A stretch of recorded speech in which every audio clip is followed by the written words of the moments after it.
Bueno, en este video vamos a dar continuidad al tema que habíamos tratado en nuestro video anterior, donde habíamos hablado del perfil neuromuscular y la interpretación numérica y adicionalmente una interpretación neuromuscular de los resultados que nos arrojaba el perfil. En este video vamos a hacer un análisis más profundo y también vamos a ver cómo podemos prescribir el entrenamiento a través de los resultados obtenidos en el perfil neuromuscular. Pero para que el tema sea más entendible, obviamente vamos a empezar a hacer un análisis de lo sencillo a lo complejo y hoy vamos a centrarnos en dos de los saltos del perfil neuromuscular, el squat jump y los saltos continuos, y en dos de las fases que vamos a analizar de la carrera a alta velocidad, la fase de aceleración y la fase de sprint o carrera a la máxima intensidad. Y vamos a ver cómo estos dos saltos tienen una alta relación con esta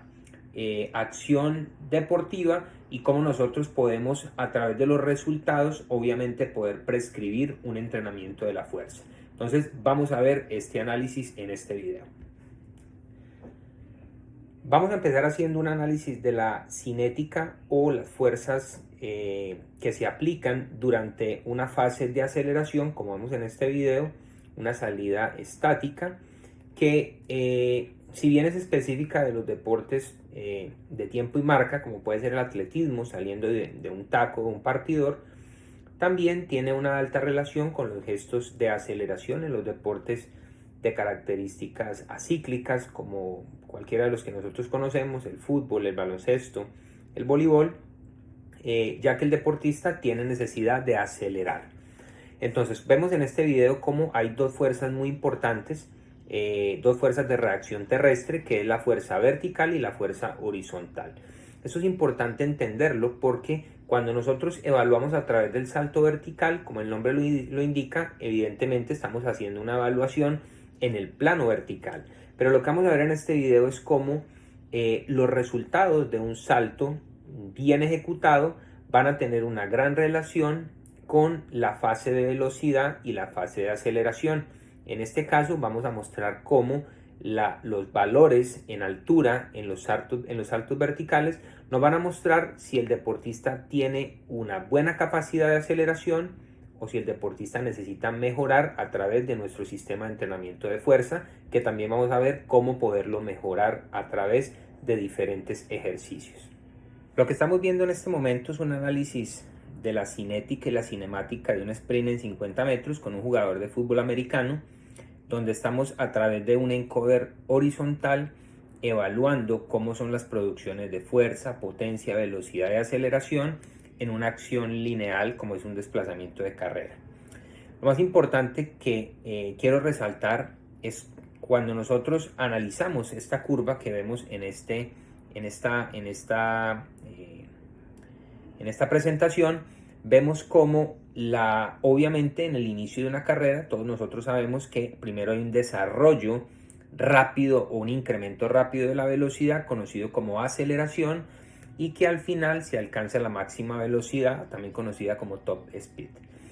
Pero que esa máxima velocidad que nosotros vamos a alcanzar siempre va a estar determinada por ese incremento rápido que logramos de la aceleración. O sea que siempre que nosotros estemos entrenando fuerza para mejorar la velocidad de un deportista, tenemos que pensar que lo que le va a permitir desarrollar una mejor velocidad siempre va a estar marcado por ese inicio de carrera, o sea, por esa capacidad de incrementar rápido la máxima aceleración en distancias muy cortas, y que esa aceleración tiene unos indicadores neuromusculares determinados que nosotros los hablamos en el video anterior, pero que lo vamos a aplicar o lo vamos a explicar de nuevo en este, que sobre todo es la aplicación rápida que puede tener el deportista de fuerza contra el piso para acelerar su propio cuerpo en un desplazamiento horizontal como es un gesto de carrera. Entonces vemos en esta gráfica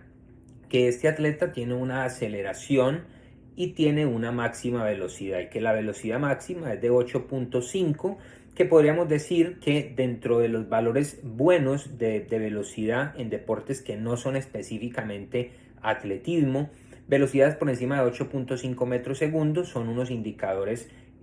buenos para la velocidad, pero que en la aceleración necesitamos indicadores por encima de 9.5 metros segundo cuadrado. Entonces podríamos decir que este deportista, a pesar de que tiene una mala aceleración, tiene una alta capacidad de velocidad o tiene una buena capacidad de velocidad. Ahora, si logramos mejorar la fase de aceleración de este deportista, podría incrementar el nivel de velocidad máxima o también podría alcanzarla más rápido, que en los deportes de características acíclicas es mucho más importante que poderla alcanzar a los 40, 50 o 60 metros, como pasa en el caso del atletismo. Entonces vamos a hacer un análisis más detallado para ir llegando a la conclusión de cómo podemos prescribir el entrenamiento y cómo podemos interpretar primero los resultados del salto aplicado a estas acciones específicas. Para seguir entrando mucho más a fondo en el análisis de esta temática, vemos este estudio muy interesante, que a pesar de que fue en el 2010 de Brugelli y su grupo de investigación, me parece muy interesante mostrarlo para poder llevar esto a la práctica de una forma muy sencilla. Básicamente lo que hace Brugelli y su grupo de investigación es hacer un análisis sobre una caminadora, una trotadora, donde hay plataformas de fuerza y también en el componente horizontal tiene una celda de carga donde puede estar evaluando, como se ve en la gráfica, la fuerza o las aplicaciones de fuerza horizontal. Entonces está analizando la fuerza vertical y la fuerza horizontal, y lo interesante es que la analiza en la medida que hay incrementos de la velocidad, iniciando en el 60%, como lo vemos en la gráfica, hasta el 100% de la máxima velocidad. Y aquí vemos tres aspectos muy importantes para poder analizar e interpretar muy bien lo que es la velocidad y la aceleración. Lo primero es que vemos cómo hay un incremento del 50% de las aplicaciones de fuerza horizontales desde el inicio de la carrera al 60% hasta que alcanza el 100% de la máxima velocidad. Esto nos muestra la importancia que tiene obviamente el vector de fuerza horizontal para poderse desplazar a una gran velocidad. Ahora, cuando nosotros analizamos la fuerza vertical desde el 60 hasta el 100% de la velocidad máxima, podemos ver que tan solo hubo un incremento del 3.1%. Pero si nosotros analizamos las fuerzas relativas, o sea, miramos el valor de fuerza total que se da en cada una de los porcentajes de la velocidad, o sea, si analizamos la fuerza vertical y la fuerza horizontal al 60, al 80, al 90 y al 100%, vemos que siempre la fuerza vertical obviamente es muy alta comparada con la fuerza horizontal. Y esto es importante entenderlo porque hoy en día se habla muchísimo de todo entrenamiento de fuerza debe tener un entrenamiento de fuerza basado, o para mejorar las fases de velocidad, debe tener un vector de fuerza horizontal. Y es cierto que tenemos que tener una especificidad hacia la horizontalidad en términos de aplicación de fuerza, pero también es importante entender que siempre en la medida que aumenta la velocidad de desplazamiento, las fuerzas de reacción terrestre son mucho más altas en proporción a las fuerzas de reacción terrestre verticales, como vemos acá, son mucho más altas comparadas con las fuerzas de reacción terrestre horizontales.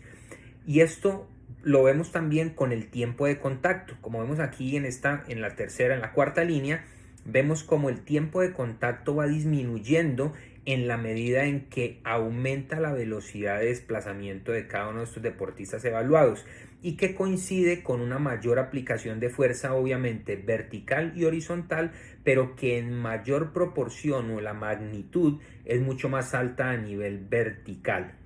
Entonces, ¿por qué es importante esto con relación al perfil neuromuscular? Porque hablábamos en la sesión pasada, que vamos a dejarle el enlace aquí en la descripción para los que no lo pudieron ver.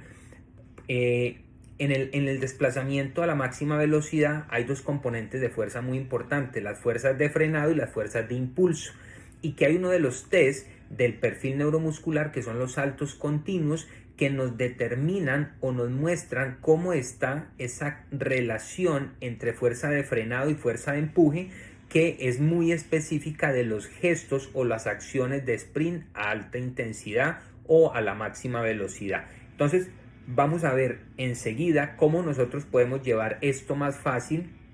al entrenamiento y a la evaluación del rendimiento a través de un salto como son los saltos continuos del perfil neuromuscular. Aquí estamos viendo nuestra última investigación publicada este año en el 2023 en el mes de junio, tal vez no recuerdo bien, donde nosotros hicimos, con nuestro grupo de investigación, hicimos una evaluación de la relación entre el perfil neuromuscular o los saltos del perfil neuromuscular y la capacidad de velocidad de aceleración que tenían jugadores de fútbol profesional, jugadores profesionales. Y lo interesante de esta, como lo ven en la gráfica que estamos señalando aquí con las flechitas, vemos como el RCI, que es una de las variables que más encontramos, o una de las más importantes que tuvo una relación en este estudio que nosotros realizamos, vemos como el RSI o el índice Q tiene una relación directa con el tiempo y la velocidad desarrollada en la distancia de 50 metros. O sea que estamos hablando que un buen índice Q o un buen indicador de índice Q, que lo hablábamos en el video anterior, donde estamos hablando por encima de 2.5 en el índice Q del RSI, puede llegar a ser un indicador de rendimiento en las acciones de sprint en distancias entre 40 y 50 metros. Pero también vemos como la altura en promedio de todos los saltos también tuvo una relación muy importante o muy alta con la distancia en los 50 metros. O sea que cuando un deportista o los deportistas que evaluamos, en la medida en que tenían una mejor altura en los tres saltos del perfil neuromuscular, el CMJ, el squat jump y los saltos continuos, tenían una relación directa con la eficiencia o el desarrollo de velocidad y de menor tiempo, obviamente, en una distancia de 50 metros. O sea que yo vuelvo siempre, enfatizo en esto porque hoy hay mucho entrenador que nos habla que la altura del salto vertical no tiene una relación directa con las acciones de sprint. Obviamente, si nosotros estamos hablando que tengo una población de deportistas donde la media de altura en el squat jump, en el CMJ, cualquiera de los saltos es de 30 centímetros, evidentemente no va a haber ningún tipo de relación porque todos los deportistas tienen una mala condición neuromuscular. Pero si nosotros estamos hablando de alturas por encima de 40, 45 centímetros en saltos como el squat jump, o por encima de 50 en el CMJ, o saltos continuos con RSI por encima de 2.5 y alturas de rebote por encima de 40, evidentemente estamos hablando de deportistas que tienen una gran capacidad de desarrollar fuerza rápida y fuerza reactiva. Entonces, allí es donde nosotros tenemos que analizar, y por esto esta investigación se hizo con deportistas, jugadores profesionales, donde encontramos que el promedio en altura de estos deportistas, o sea, las máximas alturas que encontramos en los tres saltos del perfil neuromuscular, tienen una relación directa con el máximo desarrollo de velocidad, y que el RSI de igual manera también tiene una alta relación con el desarrollo de velocidad en distancias en 50 metros en deportistas que obviamente no son especialistas en acción de velocidad, como en este caso fueron futbolistas.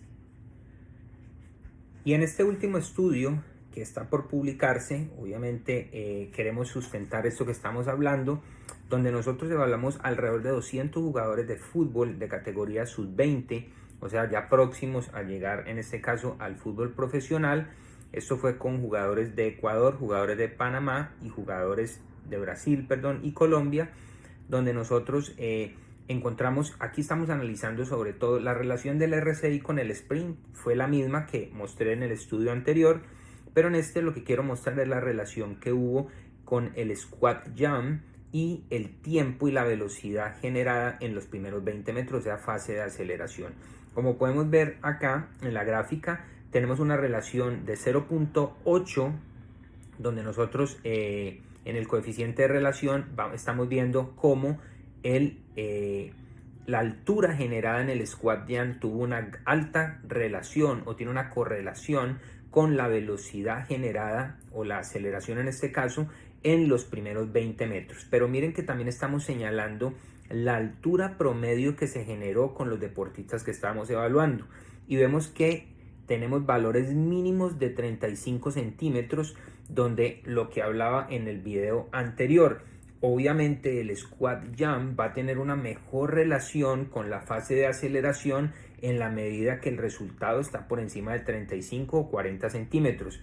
Repito, si yo tengo un deportista que tiene 20 centímetros, ese deportista en altura del squat jam, yo no puedo tomar eso como un indicador directo con la fase de aceleración o la capacidad de acelerar que tenga el atleta. Pero si yo tengo deportistas, jugadores de cualquier deporte acíclico o cualquier disciplina deportiva con squat jam por encima de 40 centímetros, ya empiezo a tener una relación muy alta con la capacidad de aceleración. ¿Y por qué? Porque cuando nosotros vemos la fórmula física, que ya la vamos a explicar, de fuerza es igual al producto de masa por aceleración, en la medida que el deportista es capaz de acelerar rápidamente su propia masa corporal, es un indicador que tiene una gran capacidad de aplicar fuerza rápida en acciones de aceleración. Entonces, esto es otro ejemplo que queríamos mostrar para entrar en profundidad en el tema de la prescripción del entrenamiento. Concluimos entonces esta explicación hablando de los dos saltos de los cuales nosotros estamos hablando hoy, el squat jam y los saltos continuos, y la relación que tiene con la fase de aceleración, el squat jam, y la relación que tiene los saltos continuos con la fase de máxima velocidad o de sprint. Y si lo trasladamos de nuevo, vuelvo y repito, como habíamos hablado, en la fase de aceleración a la fuerza, a la fórmula física de la fuerza es el producto de la masa por la aceleración, entendemos que realmente para mejorar esta condición atlética lo que vamos a tener que hacer es plantear estrategias o ejercicios o estímulos que ya vamos a ver en nuestro entrenamiento que permitan desarrollar la capacidad rápida de aceleración o el impulso mecánico del cuerpo hacia un vector tanto horizontal como vertical. Y que para mejorar la fase de sprint, los tiempos de contacto y las aplicaciones rápidas de fuerza, voy a tener en cuenta dos componentes: el componente de frenado, determinado por la capacidad reactiva o el índice Q, y la altura de rebote, determinada por, o que nos va a mostrar, la fuerza de impulso en la fase del sprint. Entonces, nosotros teniendo los dos indicadores, cuánto es la altura del squat jam, que lo vimos en el video anterior, que repito de nuevo, tienen el enlace aquí en la descripción para que lo vean de nuevo y entendamos los indicadores. Tenemos por encima de 35 o 40 centímetros una media de fuerza explosiva o una capacidad de aceleración de los deportistas. Si tenemos por encima, por debajo de este número, 35 o 40, vamos a tener que generar estímulos o entrenamientos de fuerza que nos permitan mejorar esta capacidad. Y en la capacidad de sprint, R6 por debajo de 2, y también alturas de rebote por encima de 35 centímetros nos van a mostrar que tenemos que mejorar nuestros atletas. Ahora, ¿qué tipo de ejercitaciones? Obviamente ejercitaciones que tengan una especificidad desde el punto de vista neuromuscular, desde el punto de vista biomecánico, desde la utilización de las sinergias musculares agonistas-antagonistas. O sea, vamos a hablar de ejercicios que tengan una especificidad o una transferencia a la mejoría neuromuscular del deportista. O sea, que cada uno de los ejercicios que nosotros hagamos tenga un sentido hacia qué es lo que queremos mejorar, y no hagamos ejercicios que de pronto no tienen la especificidad de esa acción específica, pero no la redundancia, que yo quiero mejorar. Entonces vamos a ver esto a continuación. Bueno, ahora, ¿qué vamos a hacer cuando nos encontramos ante un mal resultado en el salto de squat jam? Recordemos que los resultados o los números que nos van a permitir determinar si el deportista tiene déficit en esta capacidad van a ser valores en altura por debajo de 35 centímetros, donde va a ser un indicador de una baja capacidad de aceleración, porque recordemos que el salto vertical por encima de 35-40 centímetros es un buen indicador de aplicación rápida de la fuerza, y el squat jam porque es un salto donde no hay utilización de inercia o de impulso como podría ser el CMJ. Entonces, cuando nosotros tenemos este resultado, tenemos varias alternativas para poder mejorar a los deportistas. Esta es una propuesta que nosotros trabajamos, derivada obviamente del entrenamiento funcional, donde buscamos alternativas también específicas al gesto que queremos mejorar. En estas 6 progresiones, aunque más adelante nosotros en otros videos vamos a mostrar otros tipos de ejercitaciones para mejorar la fase de aceleración, en esta específicamente mostramos cómo hacer ejercicios con el propio peso corporal, con una especificidad en la aplicación de fuerza, con especificidad en la trayectoria del cuerpo hacia un vector horizontal y también una aplicación de fuerza vertical. Y esa aplicación de fuerza, como lo pueden ver, es una aplicación rápida donde no deberíamos superar, obviamente esto es imposible de medir, pero teóricamente no deberíamos superar los 250 o 300 milisegundos a la hora de querer aplicar fuerza contra el piso. Desde el punto de vista técnico, nosotros siempre vamos a buscar que la articulación del tobillo, siempre lo hemos hablado, tenga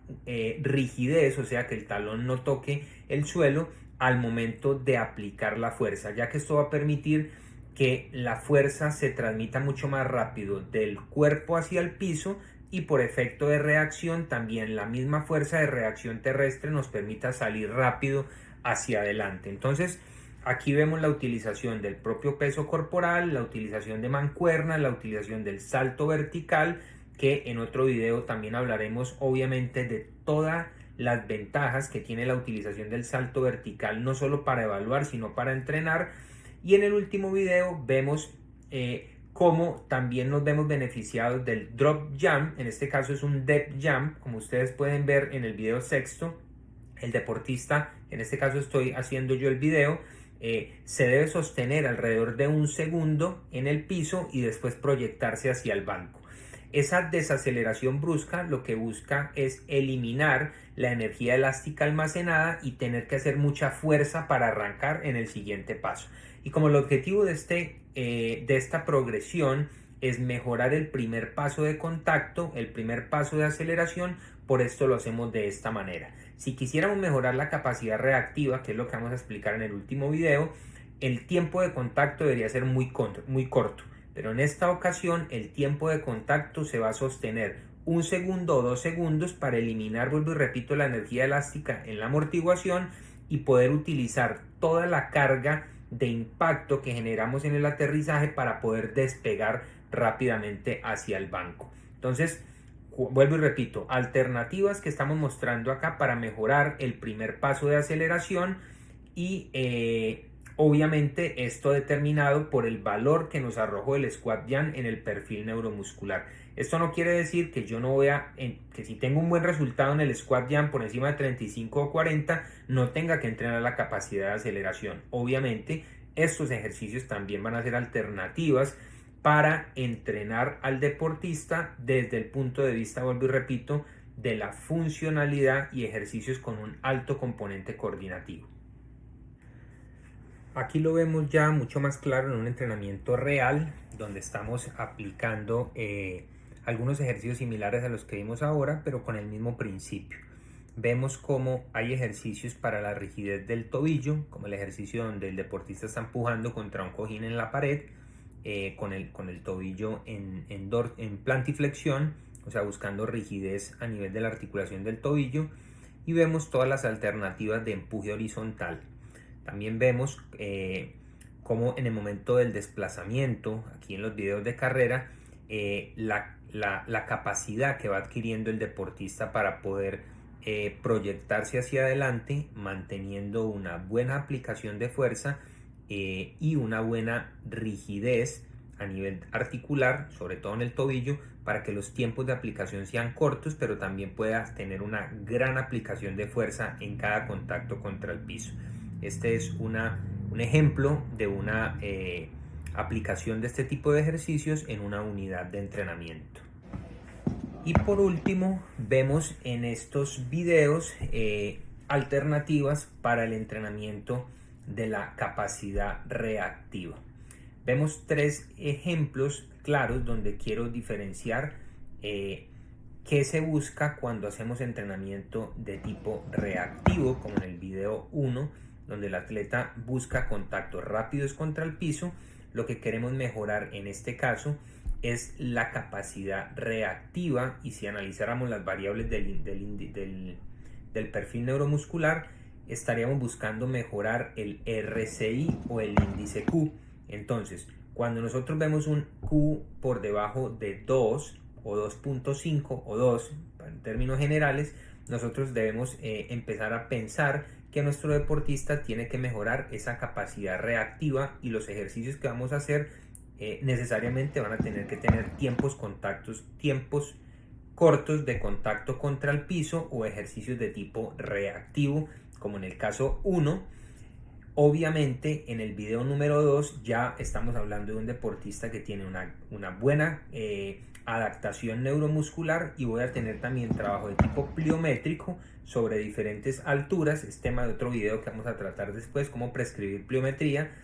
pero como lo vemos acá, el tiempo de contacto es muy corto y mantiene mínima la flexión en la articulación tobillo, rodilla, cadera, al igual que el video número 1. ¿Por qué? Porque como queremos mejorar en la fase de sprint o de máxima velocidad, recordemos que cuando el atleta o el jugador o el deportista va a la máxima velocidad, los tiempos de contacto deben ser muy cortos y debe haber mínima deformación articular para que haya una mejor proyección de fuerza y una mejor aplicación de fuerza. O sea, mínima la flexión de tobillo, rodilla y cadera, como está en el video 1 y en el video número 2. Ahora, cuando nosotros analizamos el video número 3, pongo este ejemplo para que quede claro. Obviamente podemos hacerlo de muchas formas, como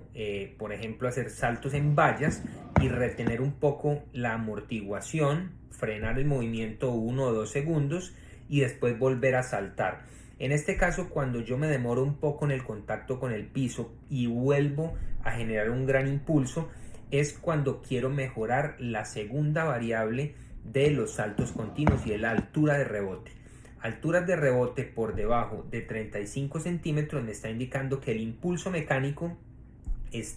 tiene una baja capacidad. Entonces tengo que mejorar a través de entrenamiento de tipo pliométrico también, pero voy a retrasar el rebote y voy a buscar alturas o fases de vuelo largas, como vemos en estos videos, donde hay un gran avance de salto horizontal. La deportista amortigua y despega fuertemente. Aquí estoy mejorando el impulso una vez freno, retraso y hago un gran impulso mecánico para avanzar. Pero también lo podría hacer entre vallas, donde retraso un poco el rebote, mantengo la amortiguación y salgo hacia el otro salto. Ese es el objetivo que busca este tipo de entrenamiento. Entonces, cuando nosotros planteamos estrategias desde la pliometría, van a haber dos objetivos: mejorar la capacidad reactiva, donde el tiempo de contacto va a ser lo más importante y son indicadores de RSI por debajo de 2. El deportista tiene que mejorar a través de entrenamiento reactivo con tiempos de contacto muy corto para que tenga una mejor capacidad de frenado y de salida. Y si quiero mejorar el impulso que sigue posterior a este frenado, ya voy a buscar entrenamientos donde el deportista sostiene un poco la fase de amortiguación y se eleva, ya sea hacia un banco o una valla alta, o avanza horizontalmente una distancia X. Busco que haya gran avance horizontal. Posteriormente, cuando ya tengamos equilibrado el RSI y la altura de despegue, nosotros podemos empezar a hacer trabajos de tipo reactivo, donde ya hay tiempos de contacto muy cortos y también hay gran impulso, como en el caso del video número 2, una valla alta. El tiempo de contacto ya es muy corto y la altura que desarrolla el deportista también es alta. Ahí ya estamos hablando que hay un equilibrio entre la fase de frenado y la fase de impulso. Entonces, este es un ejemplo de cómo debería plantearse la estrategia para entrenar la capacidad reactiva a través de la pliometría con drop jump, o sea, saltos desde diferentes alturas con rebotes rápidos o de tipo pliométrico, y con depth jump o saltos donde amortiguo y despego posteriormente. Esperamos que este video haya sido de interés para ustedes y que siga aportando para su crecimiento como profesional en el campo del entrenamiento, el rendimiento deportivo, la actividad física y la rehabilitación o readaptación deportiva. Estaremos subiendo cada vez más contenido para que juntos sigamos aprendiendo y obviamente no olvidar suscribirse al canal